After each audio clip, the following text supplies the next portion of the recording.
Who would you work for free? Ooh. Anyone in the world. So everything's covered, so like, you know. Like I'm set, but I can work for anybody. Right. You have housing and everything like that. Well, my first answer is myself. I've actively chosen that for a long time, but I want to say Elon Musk just because of all the cool shit that he's doing. I don't know if I can swear on this thing, but of course, he just everything that he does, he works on super big picture problems, and he goes at it with kind of a very basic, very fundamental, brings it all, like every time he's engineering something, he always brings everything back to fundamental physics and builds from the ground up as opposed to what everybody else has ever done. Clearly I'm not an engineer, so I don't know particularly what I could bring to the table, but and I've heard it's pretty rough working for him because he's a bit of a, taskmaster, which that's how they get stuff done. So maybe I wouldn't actually enjoy working for him, but in theory, I like the idea of being somebody that, actively is supporting and driving the things that he's working on forward. Yeah. Yeah.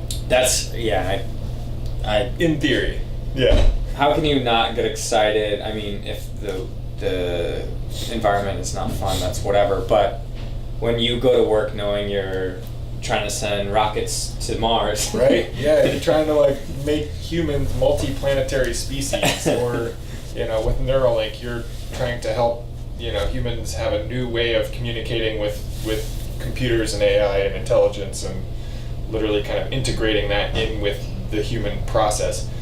So I like everything that he works on is cutting edge. I think the other one would be Peter Diamandis, who he's not quite as well known, but he's the founder of X Prize, which they started this essentially, it's a company that launches prizes. They put up big cash prizes and these competitions for individual teams who anybody can enter. They can be companies, individuals, elementary school kids, doesn't matter, to solve a particular problem. So they've got a few going. One is to address trash in the oceans. One is to address education in third world countries and basic reading and writing skills.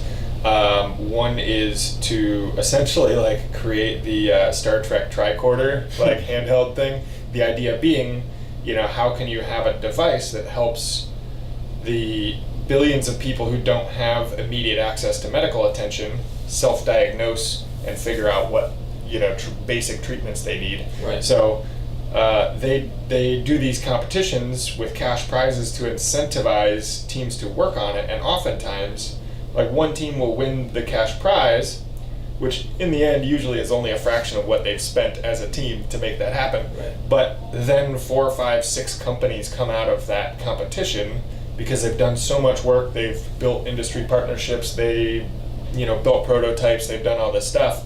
So it just jump starts these entire industries. And the first one they ever did was for the first launch vehicle that could go up to space with a human inside of it, come back down, and then go up again within, I think it was within 48 hours or within a week at the most. So that was the first, the winner of that competition was the very first launch vehicle to be reusable in some real sense. So they kind of take these, what are some areas that we've really been slacking, or big world problems like clean water, clean energy, that kind of stuff, and they build competitions around them to really spur the industry in that direction. So I really love that stuff. That's Get me all so checked fun. out. Yeah, so I'd work for Peter Diamandis any day. Yeah.